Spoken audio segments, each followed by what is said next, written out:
suuxuk gaal ga am ca Mauritanie jaay doomi Sénégal bokk ca fukk ak ñett ci ñoom bokk nañ ca ñett rëcc bu ñu sukkandikoo ci jëwriñ ji ñu dénk lépp lu jëm ci wàllu affaires étrangères dinañ leen indi fii ci Sénégal niki tey jii ci ASER ji mu yëkkati yooyu kaddu ci assemblée nationale moom Amadou Ba ca Kaolack moom naqar waak tiis wa daal dina leen di laal ñaari ndaw ñoo xam ne nii dañoo bokk ci genn ko njaboot bokk nañ ci ñàkk seen bakkan ci gaal googu nga xam ni suux na ca waaxi Mauritanie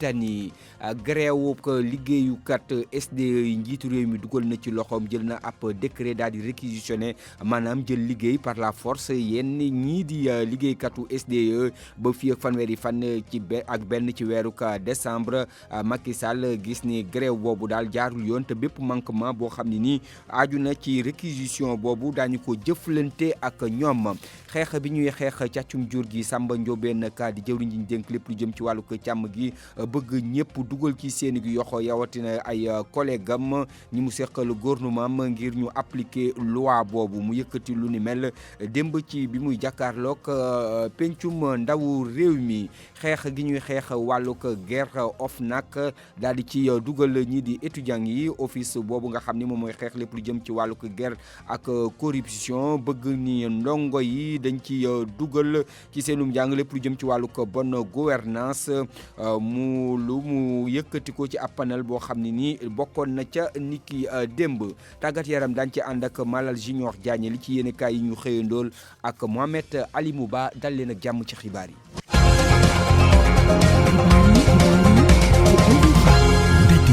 Abdoulaye Djibi Diop moom moo nekk ci xarala gi gannaaw bañ leen nuyuwaatee dañ koy dooree ak suux gi nga xam ni moom moo di ak gaal gu suux yaboon ay ñu doon dem ca biti réew Barça wala Barsaq mu suux ca Mauritanie ay doomi Sénégal lu toll ci fukk ak ñett rëcc nañ ca ci jamono ji ñoo nga woon ca Nouakchott bu ñu sukkandikoo ci Mohamed Diop ndaw la ñu toogal foofu ca Mauritanie. depuis l'accident bi am juróom-ñetti doomi Sénégal lañ jàppoon ne ñoo ci rëcc waaye tey ci àjjuma ji la yeneen juróomi doxandeem yu newoon ci gaal gi wane ne ñoom ay sénégalais lañ ginnaaw bi ñu leen foogee ay gambien ndax ñoom ci seen wàllu bopp ñoo doon nëbb ne ay sénégalais lañ te gaal gi gambien ak sénégalais ñoo ci nekkan bu ñu sukkandikoo ci kilifaay Mauritanie muy nekkoon limab sénégalais yi rëcc ci l'accident bi du juróom-ñett waaye fukk lañu ak ñett. muy nekkoon tam limab Sénégal yi nekkan ci gaal gi bi mu doon départ mu ngi toll ci ñaar fukk ak juróom-ñett bu dee nag Sénégal yi ñàkk seen bakkan mbaa ñu réer ñu ngi toll ba tey ci fukk ak juróom te mu bokk ci ñaar ñi nga xam ne ñoo yoroon gaal gi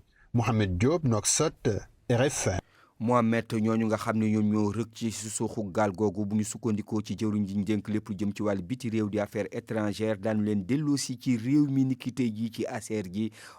kii di Amadou Ba ci kanamuk député yi daal di xam ne ni ñi di waa ambassade ba consul ba ñoo ngay def lépp li nga xam ne moo ci matuwaay ngir xàmmee leen ngir ba delloosi gi mën a yomb moom Amadou Ba dañ koy déglu ci micro Abdoulaye Diop. accident bi am nag ñu koy métti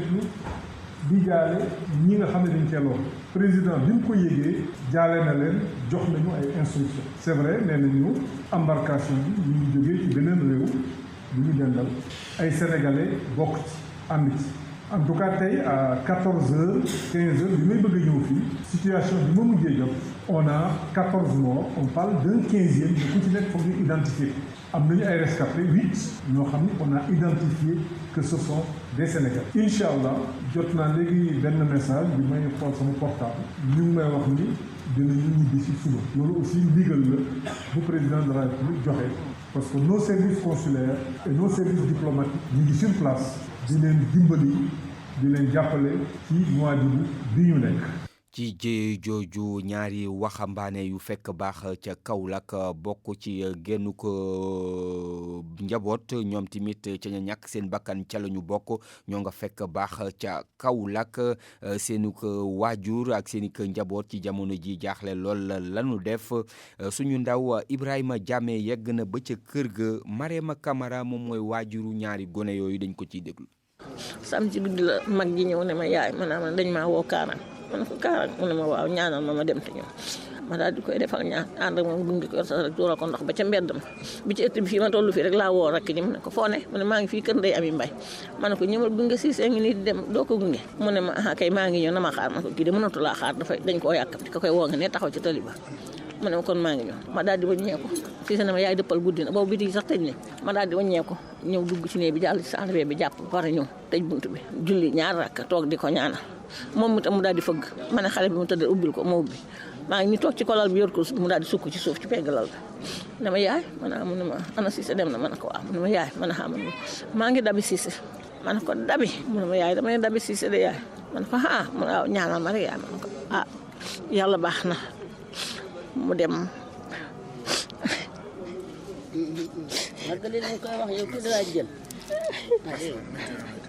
mbir bi métti na lool passé na métti xam nga am say doom am benn bis rek ñaari doom yëpp nga ñàkk leen kooku métti na. mu di kon waajur wu ànd ak tiis ak naqar gannaaw ñaari doomam yooyu nga xam ni bokk na ci ñàkk seen bakkan ca suuxuk gaal googu dañuy des ci géej gi ak wax diggante Sénégal ak Mauritanie googu ak dogal bi nga xam ni kilifay Mauritanie jël nañ ko yokk diirub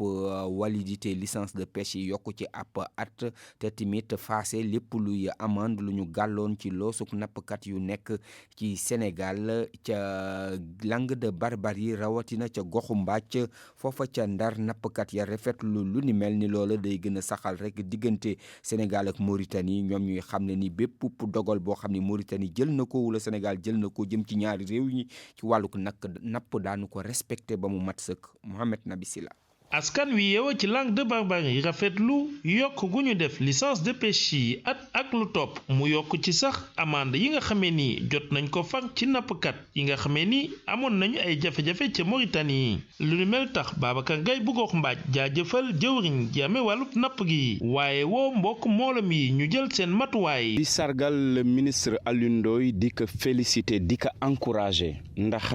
buñ ko falee matagul sax weer mu dem Mauritanie utal ñu fa ay licence maanaam ñu yokk délai bi ndax ñetti weer la woon renouvelable léegi mu doon at renouvelable ñu ni déenawaay mu dindil ñu taxe yi nga xamante ni ak amande yi nga xamante ni nappkat yi waroon nañ ko fay mais dañ koy jaajëfal ñu ngi ñaan nappkat yi ñu respecter interdit li ñu tere ñu koy ba li ñu leen jox ñu yam ci loolu. Babacar Gaye mi sax di coordonnateur APR ci goxu Mbaaj waaye itam nekk président conseil d'orientation bu délégation générale à la solidarité nationale yokk ci liggéey bu ñuy def ngir fexe ba politique bi njiitu réew mi di tëral ci fànn woowu am ndam ca Langue de Barbarie. am nag yéene jóg dundalaat parti bi ci Langue de Barbarie donte mi ngi doon dund di nokki bu baax loolu nag monsieur Mansour Faye coordonnateur parti bi xam ko yëg ko yabal ñu Cheikh Samba Sène son directeur de cabinet mu ñëw présider réunion bi ñu tàllal loxo ñëpp. Gox Mbaaj nekk ca catax la ci bët gànnaaru Langue de Barbarie tey jii mu digaloo ak Mauritanie askan wu bare bu ne ci bërëb bi di dundee wàllub napp RFM ci Ndar Géej Mohamed Nabi Sila. jaajëf Mohamed foofa ca Ndar Géej rawatina ca Loodoog ca Tenji Géej ak ca pont Moustapha Gueye juróom-ñetti simili moom moo bootu ci juróom-ñetti waxtu. RFM rajo askan wi. grève bi nga xam ni moom la liggéeykatu SDE yi nekkee fan yëpp njiitu réew mi daal dina ciy dugal yoxoom jëlup décret réquisitionné maanaam jël par la force bépp liggéeykat bu nekk foofu ca SDE ngir mu liggéey doore ko ci juróom benni fan maanaam démb ci weeru décembre jëm ba ca fanweeri fan ya ak benn ci ab communiqué lañu ko dëxëñ ñuy xam ne ni bépp manquement boo xam ne nii maanaam liggéeykat matalewul boobu pour réquisition daana ko diglanteeg ñoom Fama Dione moom moo yër boobu communiqué. yat wi dal na ci kaw liggéeykatu SDE yi nga xamante ni ñi ngi amal ab grève jamono ji léegi neex liggéey naqari liggéey maanaam mbir yi par force la président sukkandiku ci ab disposition charte réew mi nga xamante ni moo ko may mu réquisitionné liggéeykat boo xamante ni dafa lànk loolee nag mi ngi ko def ci article bu njëkk ci décret bi mu génnee ci ñaareelu article bi sàkku na ci ministre des forces armées ministre de l'intérieur ministre de l'eau ak assainissement ak ministre du travail ñu yombal jëfinu décret bi ci communiqué bi gouvernement bi fàttali na ni nangu nañ jox téeméer boo jël fukk ya ci part bi waaye SDE moom dong du ko moom da koy séddoo ak ONAS ak waa SONES loolu nag la liggéeykat yi lànk ndaare ñoom nee nañu dañoo bëgg téeméer boo jël fukk ya ñoom rek ñu moom ko gouvernement bi nag jàpp ni seen grève bi ñuy amal dafa illégal maanaam àndul ak yoon te it ñoom wane nañ seen position ni boobu ba léegi mi ngi wéyal waxtaan wi waaye nag waa SDE ñoo lànk ndaar yi bañ a dégg dara nee na ci aljuma ji bi ñetti waxtu tegalee ñeent fukki simili ak juróom waxtaan nañu ba juróom-ñaari waxtu tegal ñaar fukki simili waaye dara amu ci te ndox moom kenn mënu koo ñàkk looloo tax nag président bi génn ak décret maanaam nag neex liggéey naqari liggéey. ñii ñoom ay syndicaliste lañu ñoom tamit nekk ci kërug transport gi di Dakar Dem Dikk nee nañu Yangarta moom du dem di Yangarta di ab projet boo xam ne ni directeur général ba moom moo ko yëkkati ca Podor ngir yombal dem gekk dikk gi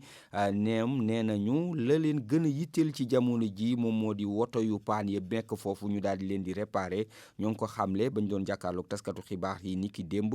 Omar Gaye di secrétaire général bu syndicat unique liggéeykatu Dakar Dem Dikk ci téléphone beeg Makumba Bey tey am lu mu bëgg a lancé muy Yangarta muy ay bis yoo xam ne nee na diggante Richard Toll ak Podor la koy dawal ñun ñu jàpp ni tey Dakar Dem Dikk patrimoine national la tey ku nekk réseau urbain bi moo tax ñu wax Dakar Dem Dikk parce que moom la tey jii état bi di subventionné cela veut dire état en retour moom régularité ak fréquence lay bëgg bu ko defee foo waroon a fay téeméer mu ni léegi fayal 200 300 état ñu muy compensation kon ñun lu ñu war a njëkk a def balaa ngaa laax jaay nga laax lekk mooy Dakar Dem Dikk réseau urbain bi délégué personnel bu wax wala secrétaire général mu menacé la naan dama lay jox demande d'explication xam nga fu ma lay jaar ñun loolu taxu ñoo jóg ñu foncier bi ñu yàgg ko di ko xeex xam ne ni war nañoo am garantie tey état bi ñëw jël foncier bi def ko ci turu Dakar Dem Dikk conseil d'administration bi nañu jàpp ni 76% état la état c'est nous kon tey jii ñun travailleurs yi dañ ci am part de responsabilité jamonoy salu ba léegi les secrétaires généraux dañ doon assister conseil d'administration di xam li xew moom ba mu ñëwee ba léegi dañoo dàq dootuñu fa toog te loolu muy loo xamante ne rafetul bu fekkee ni dafa bëgg a leeral te moo yàgg wax ni day leeral tey fii ñuy wax ak yéen parc bi paan na bu yàgg oto yi mooy bis yi bi ma ñëwee wax ko fi dafa ñëw mu ni bis yi paanuñu nawet bi cylindre yi bu duggee ci ndox mi yaakaar naa nawet ak léegi jeex na kon kaar yi bu dee dañ koo dencoon war nañ koo génnee dama ne réalité bi la ñuy wax mooy kaar yi dañoo paan ay roulement ay joint de culasse ak moteur kii loo xamante ni bañ ñu ko joxee ak léegi yàggul SDE ñu ngi laaj ñun tamit dañoo bëgg xaalis boobu mu waroon def foofu comme ko def ko fa nañu ko jox ñun dañu bëgg nekk ay actionnaire kilifteefu kër googu di direction générale ba jokkoon nañu ak moom waaye directeur ba la mu wax nee na du àddu ci mbir mi ñu audité maanaam saytu lépp luy suuf foofa ca Diamniadio te commune ba ñu teg ko ci ab délégation spéciale di càkkuteefu kuréel gi nga xam ni ñoom ñooy aar ak wala intérêt population yi yeewoo foofa ñoom ñu joxar bi baaraam ki di Mamadou Moulay Gueye di maire ba ni dafa lotissé ci anam yu jaarul yoon lu toll ci juróom-ñaari téeméer ak ñeent fukk ak ñaar ci ay hectares ñoom nee nañ ñi di waa DSCOS di direction surveillance et du contrôle de l'occupation du sol ñu daal di ci ubbi seeni gët bu baax a baax Jomba Sall kenn ca ñoom lañ cey déglu ci micro Abdou Diouf Diagne am lu ñu metti rek yàgg di dund ci lu metti ñuy rappeler président na gëstu waa Diamniadio bu baax parce que ñaari Diamniadio amu fi benn Diamniadio moo fi am na ci bàyyi xel bu baax a baax benn Diamniadio bële ay borom doole ñoo fa dëkk mais benn Diamniadio bi ay néew di doole ñoo fa dëkk ñoo xam ne ci torox lañ nekk guddi ak bëccëg fi ñu taxaw ni ñoom ñoo ñu fi dugal mairie moo lotissé fii jox ko population bi ñii ñu jaay leen ñii ñu may leen ba pare mu taxaw di daw ay ñu bëggee def fi ay affaire ci quartier bi mu dindi kuñ ndey loolu délégation spéciale loolu lañ bëgg parce que décembre bi la fi maire yi waroon jóge te maire waxuma sax délégation spéciale décembre bi ay dee moo fi doon am parce que duñ ko bàyyi muy campagne fii te maire defe naa ci état la bokk kon président Macky Sall la ñuy waxal bu dee ñun ay citoyen sénégalais lañ mu boole ñu ci Sénégal na ñëw arbitrer yi balaa leneen di ci am fii dama ne la ay agent mairie am na agent bu fa nekk ak gars yi tracé fii 4000 yi fii ñoom ñoo def tracement bi tey état bu ñëwoon yónnee ay service am ñu jox ko élément yëpp wax ko ñun leer la ñuy wax ñoom ñoo def tracement bi fii xam nañ leen fii nag suñuy kër lañ fi am kenn may ñu dañoo ñafe tabax ko jaay ñu suuf pour tabax kër jaay ñu suuf pour takk jabar jaay ñu suuf pour dawal oto dañoo ñafe suñu life pour tabax suñuy kër te amuñu lépp suñuy kër ku ñu ko tojal ñu reyante ak yow ak koo muti doon Descos neen dafiy ñëw bii mooy 4e fois muy dugg Diamniadio di toj ay kër bu fi ñëwee di toj ay kër nag lu mu ci bañul bañ ñu ko bëggatuñ gis ñu toj ay kër ñu mu toj ñu dem gis maire moo li sa jox ko population kenn du fekk terrain jàmbur nga ñoo tabax ko dañuy jox ay këyit mais toj dafa war a jeex ñu wut ay solution moom Abdou Diouf Diagne ñoom li di ndaw la ñu toogal ca Tëngéej ca la ko wër jëm na jokkoo ak kilifa yi mairie ba waaye loola mujjul antu. ak RFM kumpa jeex na. OFNAC di kuréel gi nga xam ni moom la ñu samp ngir mu xeex lépp lu jëm ci wàllug guerre nee na ñii di ndongo yi daal bëgg a dugal ci xeex moomu ak lawal li ñu duppee bonne gouvernance di doxalinu wu sell ak xeex lépp lu jëm ci wàllug guerre ci aw waxtaanu ko wërngaluk taabal di ab panel kii nga xam ni moom mooy kilifak OFNAC bokkoon ca la yëkkati yooyu ko kàddu Kumba Sanjaan Fay. guerre nekk lu am ci ëttub daara yu kawe yi ngir jeexal loole mu bokk ci lu ñu mën a def dugal ci bopp ndongo yi ay valeur ngir yorin wu sell ak xeex li di guerre. Jean-Martin Coly bu université catholique bu Afrique de l'Ouest di joxe yenn ci tegtal. Toutes les dimensions de la formation et de l'accompagnement dans les curricula parce qu'il a été question de renforcer. guerre ak fraude dafa laal bépp fànn ci recommandation yi waxtaane nañ ci lu jëm ci éthique ak déontologie il faut ñu tàggat ndaw ñi laata ñuy egg fu kawe ngir ñu mën a xeex mbir moom. pour lutter contre ce phénomène qui touche toute la société. daara ju kawe doon ab bërëb bu ñu mën a fekk ndaw yi ndaw yooyee doon ñu war a jox xam-xam def ci ñoom ay valeur office national buy xeex lépp lu di fraude ak guerre di OFNAC jàppe lu yenu maanaa seen lëkkaloo ak daara yu kawe yi Sidi Seck mooy jiitu département bu prévention bu OFNAC. ñëwuñu fi parce que dañoo jàpp ne université guerre dafa am wala na déedéet ñun duñ doxee noonu ñun dañuy jàpp ne sénégalais yépp lañ war a waxal parce que bari na ñoo xam ne ñi ngi tàbbi ci guerre beeg wuruj bi te xamuñ ci dara xamuñu sax lu leen ci mën a fekk mais ñu mel noonu da ngay teel dem nga waxtaan ak ñoom maintenant ñun bu ñuy waxtaan itam am na ci biir OFNAC beneen département boo xam ne ni dem def ay investigation def ay enquête defar seeni rapport buñ ko waree jébbal procureur ñu jébbal ko procureur ci wet gi ñun suñu département nekk ci biir OFNAC formation la ñuy def di yee xale yi di yee mag ñi di ñee population bi pour ñu moytu wuruj pour ñu moytu guerre. ndongo yi di dégloo ku nopp ak xel bi la yoon janoo wuñu ak seeni jàngalekat yiñ dee faral di gis wante ay yeneen i bopp xam-xam lépp dugg ci wàccaayu bés bi àdduna jagleel li di xeexub guerre. université suñu jokkoo ak moom mën nañu ànd di def ay gëstu. mu nekkoon Kumba Sanjaan Fay ca UCAO foofu nga xam ni ñii di waa OFNAC dañu bokkoon ci am ndaje yooyu bokk ci waajtaayu bés bi nga xam ni ci àdduna wërngal këpp ci la ñuy xeex lépp lu jëm ci wàllug guerre ñu fas yéene koo màggal ci altine ji. opérateur privé yu Sédhiou ñoom amuk tiitaange ci jamono ji ci campagne njaayum gerte mi na mu tëddee bu ñu sukkandikoo ci ñoom foofa moom lii di gerte gi kilo bi ñoo ngi koy jaayee ñeent fukk ak juróom benn dem ba juróom fukki dërëm loolu wuuteek lool ak ñeent fukk ak ñaar yi nga xam ni moom la ñu tëral la ñu bëgg moom moo di gouvernement bi daal di ci addu dégg ngeen ci Max Euclide Kamfani ci suñu xibaar yi weesu xeex bi ñuy xeex lépp lu jëm ci wàllug càccum jur gi jëwriñ ji ñu dénk lépp lu jëm ci wàllug càmm ji ak production animale lam ca bëgg moom mooy fexe ba yeneen naataangoom ministère yi daal di ciy dugal ba lépp lu jëm ci loi bi ñu tëral ñu daal di koy sàmm ak doxale ko ca anam ya mu wéyee mu yëkkati lu ni mel démb ci kanamu ko député yi moom Samba Ndiobène Ka doon na défendre budget ma ci atum 2020 ci teewaayuk Amadou Sabar Ba. ñàkkub dund bu doy bu mala yi ak ay financement yu jigéen ñi nga xam ne ñoo yëngu ci li nga xam ne mooy apiculture ak yeneen ponk yu bëri yoo xam ne ñeent fukk ak juróomi député yi waxtaan nañ ko jëwriñ bi ñu dénk wàllum élevage ak lii di production animale ci li nga xam ne mooy xar yi ñuy soxla ci tabaski ak njëg jiñ koy jaayee Samba Ndiobène Ka di leeral ne nguur gi amu ci lenn lu dul yombal ko. cëru état ci wàllu woowu mooy yombalal ñi nga xam ne ñoo nekk ci secteur bi pour ñu mën a def seen liggéey convenablement. chaque année état bi day jël xaalis bu am solo jox ko li ñu naan fonds stable. li nga xam ne mooy càccum jur gi député yi ñaawlu nañ loi bi nga xam dañ koo woote te kenn appliqué ko na mu waree waaye Samba Ndiobène Ka di xam ne dina ci indi ay saafara. parfois dañu naan ne liñ ci wax ci loi bi appliqué wuñ ko ci terrain te loolu dinañ ci waxtaan ak suñuy naataangoo ministère de la justice ministère de l'intérieur ministère des forces armées ñu xool naka la ñuy def pour que loi boobu kat mu ñu mën ko appliquer dans toute sa rigueur. beneen jafe-jafe dox ci diggante càmmkat ak baykat jëwriñ bi ñu dénk wàllum élevage ji woo ñaari parti yooyu ñu amal ay waxtaan. am solo bu am solo mooy ñu sensibiliser doomu aadama yi ñu xamal leen que ne réew mi dañ koo bokk te lu ñu bokk te mënuñ koo xarñaar li fi des mooy ñu booloo mën koo defar et incha allahu taala dinañ provoquer ay rencontre. insémination artificielle bu cher bi Samba Ndiobène Ka di xam ne dina ci indi ay saafara te tamit wàññi li nga xam ne mooy njëg li ñiy liggéey ci secteur élevage néew nañu lool député yi ñoo ci àddu waaye jëwriñ bi ñu dénk wàllum càmm ci xam ne ci at mi dañ recruter lu tolloog ñeent fukk ak juróomi agent.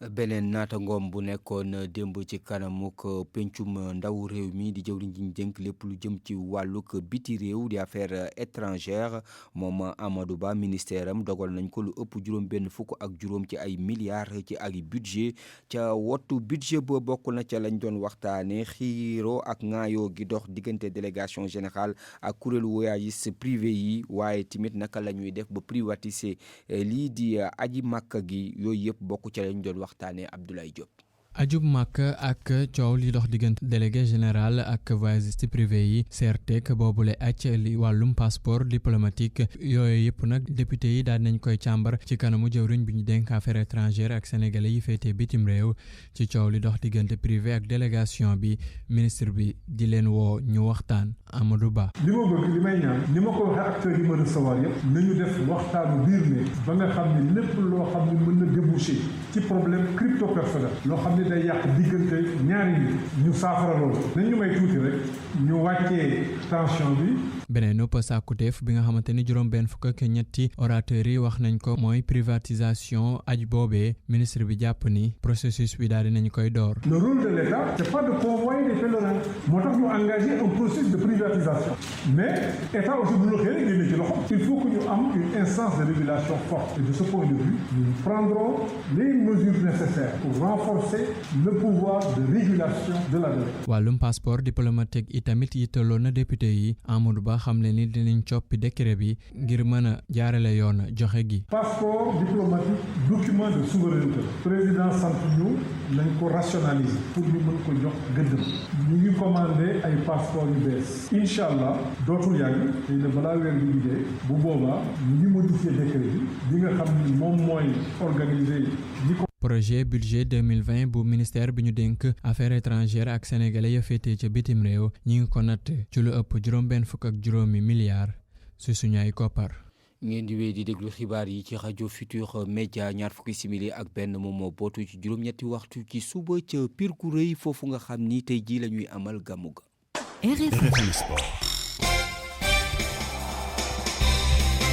tàggat yaram dañ ciy dalal Malal Junior Diagne ñoo ngi lay nuyu. jàngeen jëf ñu door xabaaru tàggat yaram yi ak ndorteel championnat Sénégal ci ASER ji lañ ko daal di kon tàmbali ñi nag di waa fédération ak waa ligue professionnelle bi ñoom ñëpp kon ku ne def nga la nga waroon def ba tax waa ligue ba amalop ndaje tasatu xabaar yi ngir daal di yëkki seen kàddu jëm ci la ñu namm def ci saison ren bi Oumar Mbow moo ñu teewaloon ca seenub ndaje moomu ak taskatu xabaar yi. championnat bu Sénégal dina tàmbali samedi bi di déggal jibiwaat ginnaaw bu ñu toogee juróom benn weer ki topp ca njiit la ñeel ligue 1 professionnel ak ñi mu àndal ne fu sore lañ jógee. bu ñuy démarré en 2008 football bi dafa amoon ay problème yu ngan yu bëree bëri ñu jóge ci dem ci comité de normalisation ba teg benn fédération boo xam ne fédération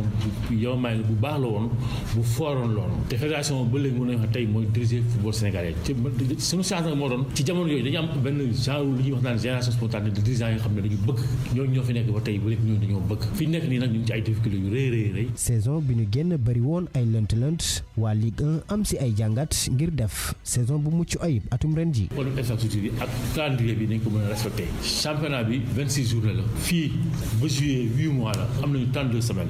bi semaine bu nekk nu nga ci dugal coupe du Sénégal ak coupe de la Ligue te du fa egg sax coupe de la Ligue 5 jours la kon loolu dina des kon am nañu marge de manœuvre donc dafa ne jamono ji affaire bi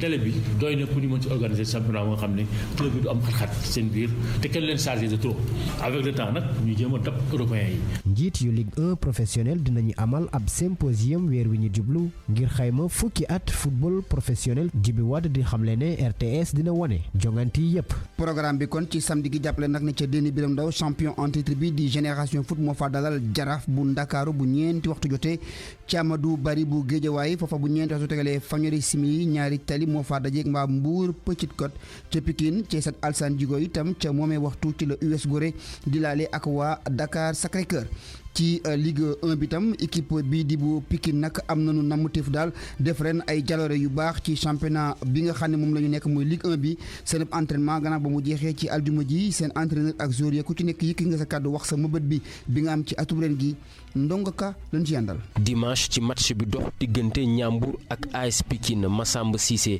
du doon entraîneur adjoint ci banc bi waaye entraîneur principal lay doon. su ma taxaw tey ne diisul damay wax lu ma neex rek parce que ay responsable te yuñ ma jox la ma war a tey ji nekk ci kalam mais man li ma gën a soxal mooy dans un premier temps ma fexe ba xale am dal mën a def match bu correct le dimanche Ndiambour du équipe bu ndaw xam na championnat bi donc bu ñuy ñëw fii dinañ waajal seen bopp bu baax parce que xam nañ li leen di xaar. mu doon nag ku am jaar-jaar ci club bi Massamba Cissé ni xam na bu baax AS Pikine waaye nag terewul mu ni xam na bu baax nag lañ ko fi tegee rawatina nag lay bëgg supporter yi ci seen biiru stade. Pikine ci boppam moom pression bi dafa naturel fii ndaw ndam mooy li leen gën a yitteel ñoom donc il faut que ñu àttan ko nekk ay compétiteurs xam ne noonu la war a demee football moo mel noonu. ci matcham bu njëkk moom entraîneur bu AS Pikine bëgg nag ñi gën a féete ndaw ci groupe bi gën a am confiance ci seen bopp. mënuñu rek chaque année ñu dem jéggaani ay jours donc nañ jàpp ne daal ren dinañ gis ay xale yu bari ci effectif AS Pikine ba pare aussi ñu leen di dugal ñuy football. waaye Massamba Cissé di xam ne ni balaa yàgg dina am yeneen jour yu ñëw nag ngir dooleel groupe bi. ci poste yooyu yëpp ñu am départ aussi am na ñu fa jël ñoo xamante ni xam nañ championnat bi yàgg nañ ci peut-être mënaguma wax léegi nii seen tour parce que dañu nekk ci ay signé ay contrat ak affaire yooyu boo xoolee aussi sunu effectif l'année dernière bi 60% boo xoolee ñi ngi fii. ci saison daaw bi AS Pikine nag daal dee jeexal 5e ci classement bi waaye ci saison ren bi club pikinois bi lay mbébétam moo di fexee xeex ngir rek daal dee des ci Ligue 1 bi Ndongo Ka Pikine RFM. Ndongo ko jaajëf ci wàllu Ligue 2 nag jàppale ni ci programme gi samedi moom dinañu amal Thiès FC ak waa Duc ñooy jongante ca Lat Dior lay nekk bu ñu noppee jox waa Amitié FC laaleeg waa Africa Promo EJ Fatick moom dina kon dalal ca Massène Sène ca Fatick Linguère bu Ndar Sonacos ca Kaolack lay dalal équipe bi di Jamono Fatick la ca des ne des ko yëgali bés ni dibéer. football bi ci biti réew tey jii ci samedi gi jàppale nag ni Paris Saint-Germain mi jiitu ci Ligue 1 bi moom ma nga jëm ca Montpellier ñoo ngi ci seen fukk ak juróom-ñaareel bi journée équipe bu Metz moom ma nga jëm dajante ak waa Nice Angers wala daje ak waa Rennes di équipe bu ñoom Mbaye Niang ca wàllub Angleterre moom jàppale nag ni Everton moo dee kon dalal Chelsea loolu boori 12h30 lay nekk Liverpool bu Sadio Mané ñoom ñoo ngi jëm ci Bournemouth su loolu ñetti waxtu ci diggu bëccëg gi la Tottenham moo war a kon daje ak waa Burnley ci ngoon si nag dinañu am jongante bu nar a toj dox diggante Manchester City ak Manchester United. ci Espagne moom nanu jàppee ni boori midi yooyu ci la Real de Madrid di ko dalal waa Espagnol Barcelone équipe bu FC Barcelone bi moom mooy dalee ci ak waa Mallorca loolu nag boori 20h lay doon ci Allemagne ñoo nga ca seen fukk ak ñeenteel bi journée Bayern Munich ma nga jëm ca Mönchengladbach Bayern Munich moom moo di ñeenteel Mönchengladbach moo jiitu équipe bu Mayence mooy fekki waa Augsbourg Fribourg mooy dalal équipe bi di waa Wolfsburg ñu jàpp nag ni ñii di Leipzig ñoom ñi nga xam ñooy deuxième ñoo kon dajante ak waa Hoffenheim Dortmund moom itam dina dajante ak waa Fortuna Düsseldorf nu jeexal ak wàllub Italie foofa jàppale nag ni Naples moom bu Kalidou Koulibaly ma nga jëm ca Udinese équipe bu Lazio daje ak waa Juventus de Turin ci waxtu weneen woo xam ne Hellas Verona daal fekk ci boori tisbaar équipe bi di Atalanta Bergame. nu jeexal ak wàllu boxe ak champion du monde 64 kilo bi di Matar Samb ñëw Sénégal ngir am yéene kon tàggatu fii daal di liggéey ngir indil Sénégal médaille olympique waaye nag nee na loola daal moom bëgg na ko waaye faw nu taxaw temm ci jàppale waa fédération bi ndax jumtukaay yu ñuy liggéeyee jumtukaay la yu màgget te mënut indi benn njëriñ ci champion de boxe yi Matar Samb la ñu déglu. war naa am à peu près 30 et quelques combats 30 et quelques à peu près 3 défaites mais 3 défaites yi dañ may ne ba su nekk boo demee di xeex parce que comme mënu ma jaay billet dañ may boole ak gars yi nga xam te man maa leen di fekki seen kër bu may bokk ak ñoom dañ leen di ne fexeel bul daanu boo daanuwul daal ñu gagné combat mais sama combat la plupart moom maa ngi am à peu près ay 28 KO. 28 waaw sur les 30 waaw 28 KO. léegi carrière bi foo si toll ak lan nga si bëgg défendre. bëgg naa su ma sañoon daal bëgg naa ñoo défendre sama kii bi sama ceinture bi WBA bi fii champion du monde bi. mun naa ko ñoo défendre Sénégal bu ci yàlla andee quoi loolu la ñu xool. alors léegi da nga ñëw aussi. pour mën a bokk si qualification yi. qualification des Olympiques waaw pour Jeux olympiques waaw bi ma parce que même Angleterre sax bëggoon nañu ma joxe nationalité pour ma bokk ak ñoom foofu mais ma ne leen comme sénégalais la te dëkk bi moom laa bëgg naa bokk boxe bi dox fii Sénégal dama ñëw pour jàppale leen boxe bi dox parce que boxe bi fii doxul quoi doxul te même booy préparé pour qualification olympique ay at nga koy préparé 4 ans doo ko préparé 2 mois wala 3 mois mais ba léegi Sénégal gars yi pareeguñu li ma leen gisee noonu pareeguñu moyen baaxul système bi ñuy dawalee fu mu toll li ma gis ni man dalul sama xel quoi waroon nañu fexe booy mun a génn dem bitim réew dem préparé parce que booy gars yi war a ñëw pour olympique bi fii ñoom ñëpp ay africain lañ mais dëkkuñu fii ñu ngi Europe lañ dëkk bu ñu ñëwee fii nga daj ak booy sénégalais pour dóor leen day yomb mais bu ma sañoon daal préparé bi ñu dimbale booy de mais xaw ma ndax comme jege na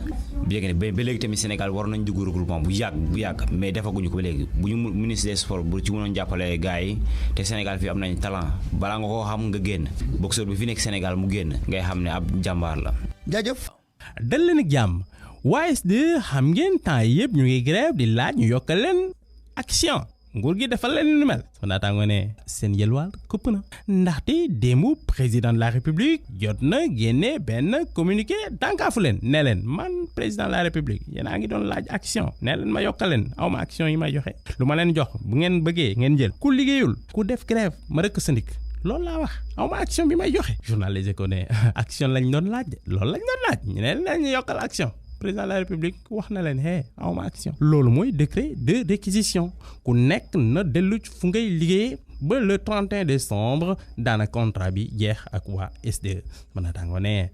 président de la république daanaka dafa génnee karawaas waaw sama naataango ne karawaas la génnee kii di Vox Populi nii daanaka Macky Sall dafa noyé grève des travailleurs waaw dafa noyé grève des travailleurs ndaxte dafa jàpp ni grève boobu jaarul yoon Macky Sall daanaka wone na boppam waaw dafa exercer force loolu le journal L'As wax sama naataango ne réquisition bi boobu de dafa mel ni daanaka président de la république dafa merdé waaw source année waaw ak mer ndaxte moom président de la république dafa dem ba benn mois xamal boppam ni gars yi dañuy saboté waaw dem ci installation yi grève ne ñoom duñu liggéey waaw duñu liggéey waaye di jéem a naqasale di laal ay bouton di fermer ay affaire di def ay ndëgg sare yoo xamante ni daanaka ndox bi di ñëw waaw boo leen laajee ñun laaluñu dara ñun dañooy grève rek laaluñu dara lii nii wane nag nguur gi mer te président de la république daanaka jël na mesure boo xamante ni mesure extrême la kii di Elimane Diouf bokk waa SDE biñ ko laajee ci wàllu décret bi président Macky Sall jël moom nee na man de bi ma commencé liggéey ba léegi c'est la première fois laa gis président de la république di def li ni mel waaye nag dañuy répondre waaw di réunir di indi ay réponse sama naataango yi delluwaat itam ci loo xamante ni xew na ci Mauritanie daanaka ci waxu Mauritanie yi sénégalais yu bëri yi bëggoon dem Europe daanaka ñu lab ci géej wa ñi bëri jot kon ñàkk seen bakkan sama naataango bii di journal Walfadjri nee na bilan bi yokku na ndaxte tey jii dem nañ ba fukki nit ak ñeent ñoo xamante ni jot nañ ñàkk seen bakkan président Macky Sall nee na lii jaaduwul daanaka def ko regretter bu baax a baax kii di ministre des affaires étrangères Amadou Ba nee na incha allah dañuy rapatrier képp koo xamante ni daanaka rescapé fukk ak ñett lañ ñoom ñëpp dañ leen di rapatrier jëlee leen Nouadhibou indi leen Dakar sama naataango bii di journal La Tribune bi mu déggee lu mel mu ne waa yow yaa ngi wax ay 13 rescapés wala fukki ak ñeent nit yoo xamante ne dañoo gaañu man lu ma am ci wàllu information daanaka ëpp na loolu ëpp na téeméer nit yoo xamante ni ñu yoon ci gaal bi ba léegi ni xamuñu fu ñu nekk fukk ak ñett lañ gis waaye nag ñeneen ñi ba léegi ni gisuñu leen Libération ne waaw loolu am na waaye man dem naa ci famille jeunes yi nekkoon ci gaal boobu waaw jàpp naa ci lu jege kon ñaari téeméer nit yoo xamante ni daanaka ci embarcation boobu lañ nekkoon journal bi nag waxtaan ak kenn koo xamante ni moo bokkoon na ci embarcation boobu daanaka moom biñ ko laajee nee na jot na kon fay 300 000 francs CFA passeurs yooyu ci 27 novembre lañ jógee ci Gambie bëggoon dem ci Europe waaye nag dañoo dem ba ci digg géej ñu panne essence naka noonu itam seen GPS panne dañoo bëggoon dellu Mauritanie wuti essence waaye nag dañoo percuté benn rocher ñu naanu ñi mënoon nager dañoo sauté kon nager génn ci jàmm ak salaam waaye nag ñeneen ñi amuñu chance boobu ndaxte foofu lañ jaar kon ñàkk seen bakkan ñu wax ci affaire Guy Marius Sagna moom nag xam ngeen temps yëpp moom ak gaayam yi dañ leen jàpp waaw dañ leen jàpp yóbbu leen kaso ndaxte nguur gi dafa jàpp ni Guy Marius Sagna ak gaayam dañoo def marche non autorisée dem ci palais bi di def ay marche docteur Babacar Diop bokk na ci yëf yi moom temps yëpp dafay def grève de la faim comme ñeneen yi dafa sonnoon lool dem sa ba ñu yóbbu ko ci infirmerie journal Les Échos ne kii di Babacar Diop daanaka génne nañ ko infirmerie génn na ci waaye nag ba léegi nii mi ngi continuer ñàkk a lekk ñàkk a naan waaw moom ba léegi nii nee na moom du lekk du naan ancien ministre bi di Aliou Sow nee na nag moom jot na jël benn avocat ngir défendre docteur Babacar Diop collectif ñoo lànk ñoo bañ ñoom nee nañ waaw Macky Sall yóbbu nga ñi ci prison waaye nag dañ lay woon ñun dañuy def marche vendredi bi bu soobee yàlla nga sooraale ñu ndaxte dañuy dem ci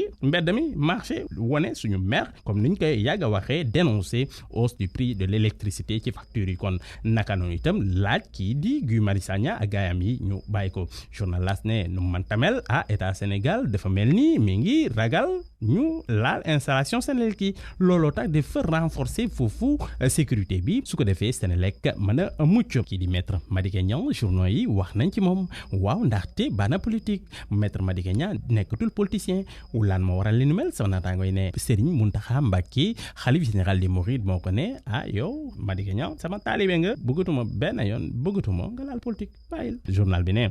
Madické Niang bi mu déggee lu nu mel nee na léegi de d'accord na waaw d'accord na léegi Dickson Brazza d'accord na laalatul politique Madické Niang dafa def jubilé ci wàllu woowule dootul kon dugaat ci langu politique bi jërë ngeen jëf